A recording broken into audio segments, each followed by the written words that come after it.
Hello everyone, welcome to NEET Preparation Tamil. இன்னைக்கு நம்ம laws of motion உடைய part 2 video அதோட conservation of momentum ல இருந்து கண்டினியூ பண்ணலாம் வாங்க.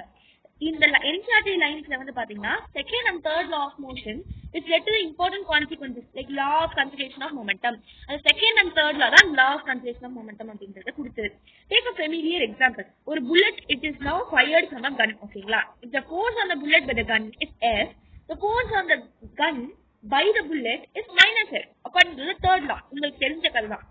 The two forces act for a common interval of time, that is delta t. According to the second law, F into delta t is change in momentum of the bullet and minus F into delta t is a change in the momentum of gun.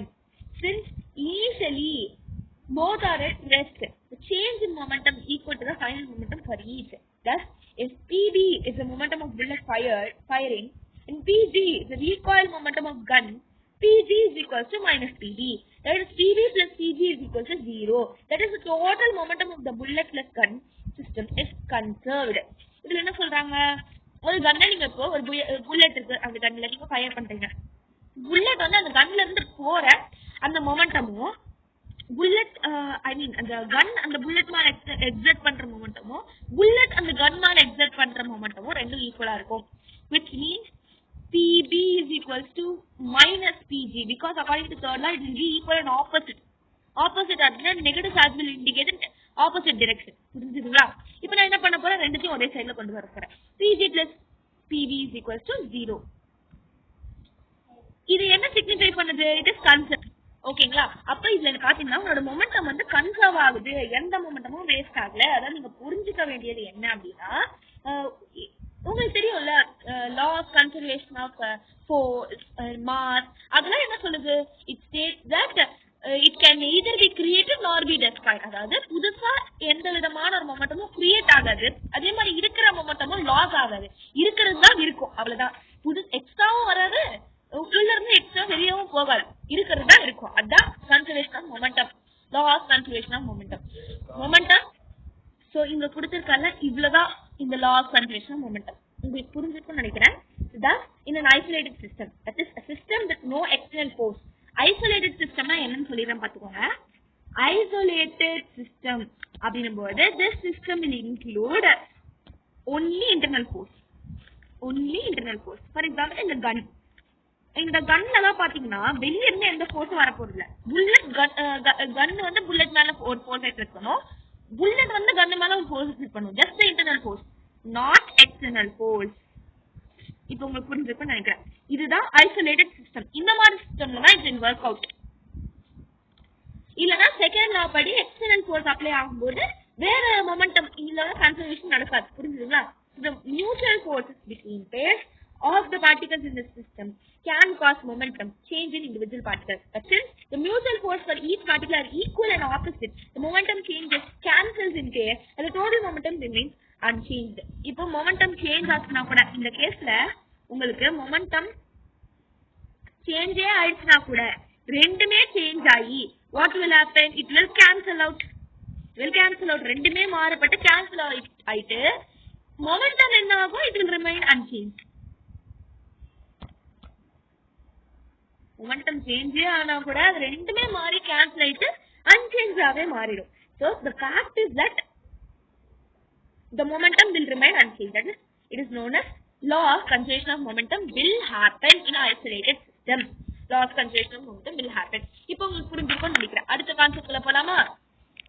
The total momentum of an isolated system interacting particle is always conserved.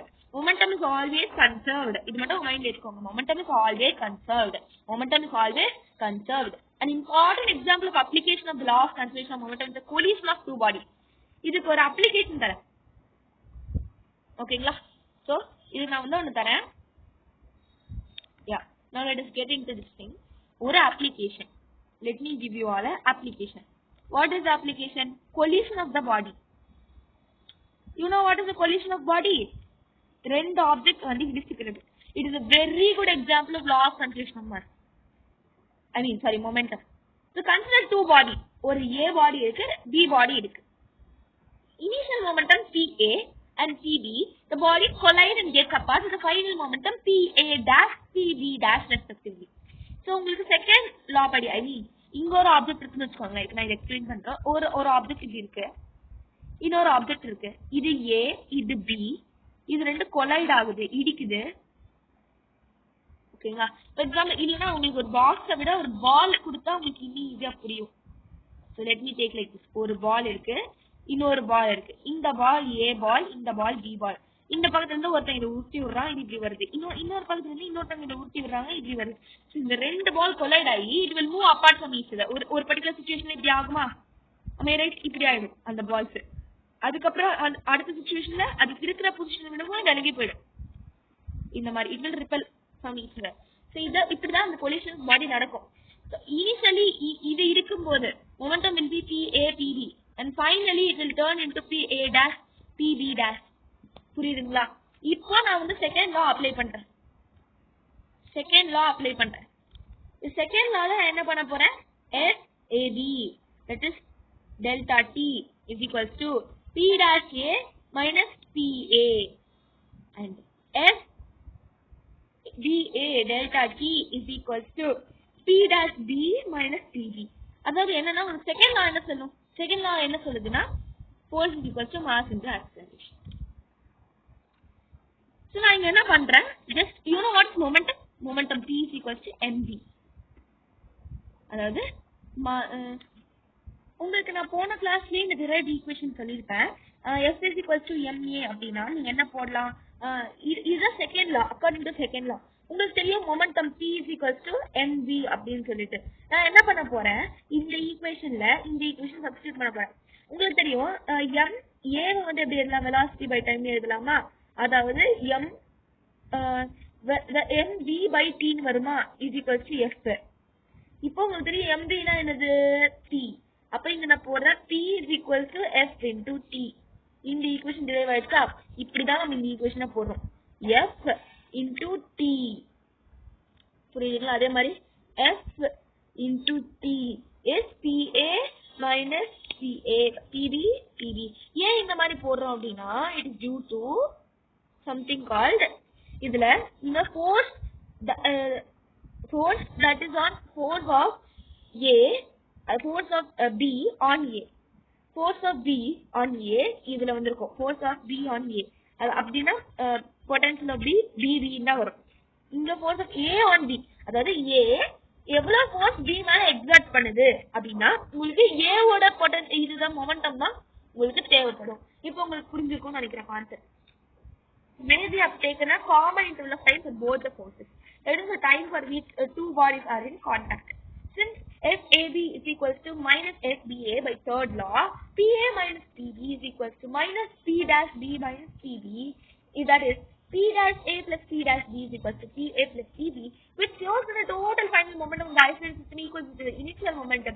Notice that this is true whether the collision is elastic or inelastic. In elastic collision, there is a second condition that the total initial kinetic energy of the system is equal to the total final kinetic energy. ஓகேங்களா? இப்போ நான் இதை என்ன எப்படின்னு போடலாம் அப்படின்னு நான் கொடுத்துறேன். So let me draw a line. Okay. So நீங்க இதை எப்படின்னு கொடுக்கலாம் அப்படின்னா தேர்ட் லா படி உங்களுக்கு என்ன தெரியும்? FAB is equal to minus FBA. கரெக்ட்டுங்களா? FAB னா என்னது? இதுதான். கரெக்டா? So P dash A minus PA is equal to FBA னா என்னது? minus of P dash B minus PB.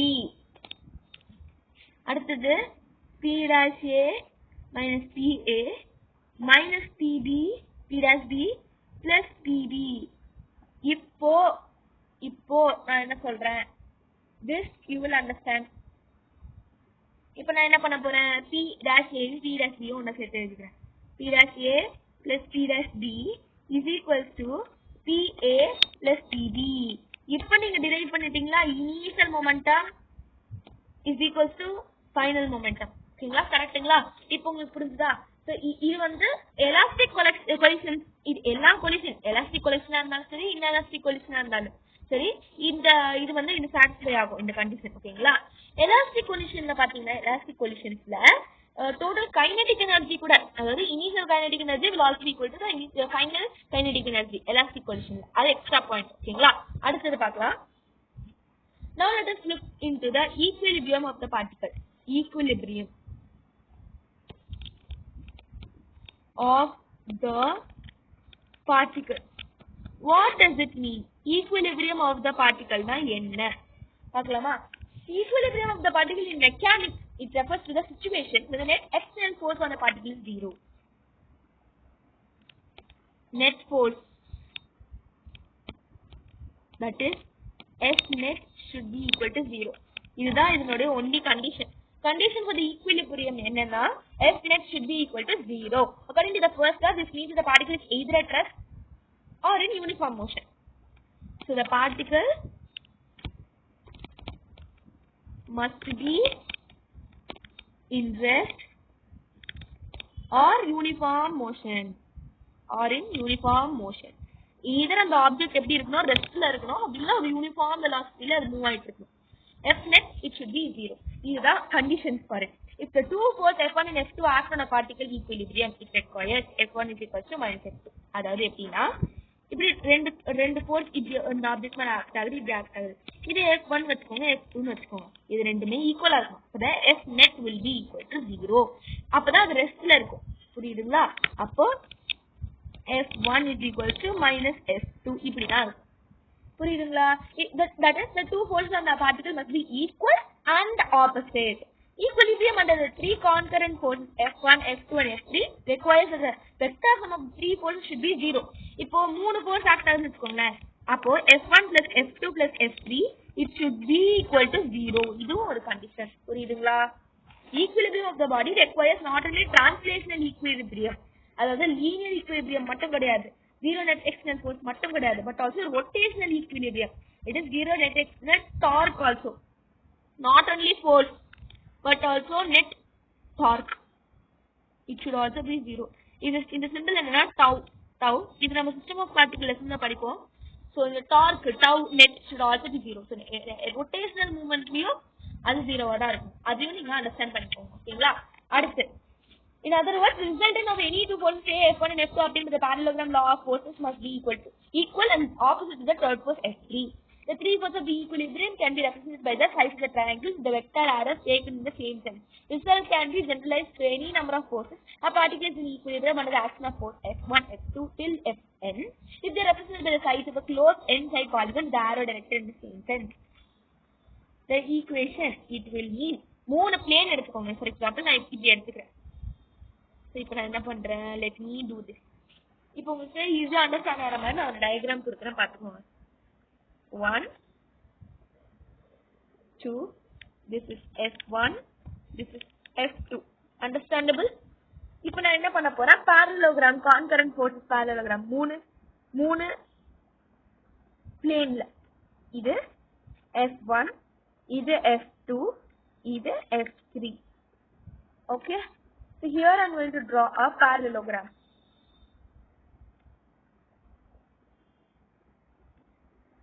Okay, so it will be like this and like this. So it will be like this and like this. Okay, F1, F3 and F2. Okay, இந்த மாதிரி தான் அதோட sense இருக்கும். புரியுதுங்களா? மூணு plane இருக்கு, இது x, இது y, இது z. இந்த பிளேன்லாம் ஈக்குவேஷன் எப்படி வரும்னு பார்த்துடலாம்.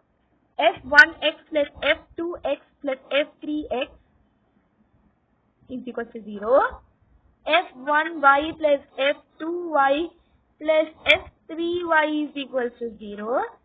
F1z plus F2z plus F3z is also equal to 0. புரியுதுங்களா? So when F1x plus F1y and F1z are the components of the F along X, Y and Z directions respectively. புரியுதுங்களா? நான் சொன்ன concept தான். அந்த planar angles, ஐ மீன் அந்த பிளேன்ஸ்ல வந்து இது ஒரு பிளேன், இது ஒரு பிளேன், இது ஒரு பிளேன். அந்த பிளேன்ல நீங்க வந்து காம்பனன்ட்ஸ் ரிசால்வ் பண்ணீங்கன்னா இந்த மாதிரி வந்து அதே ஈக்குலிபிரியம் ஆஃப் த பார்ட்டிகல் வந்து உங்களுக்கு தெரியும்.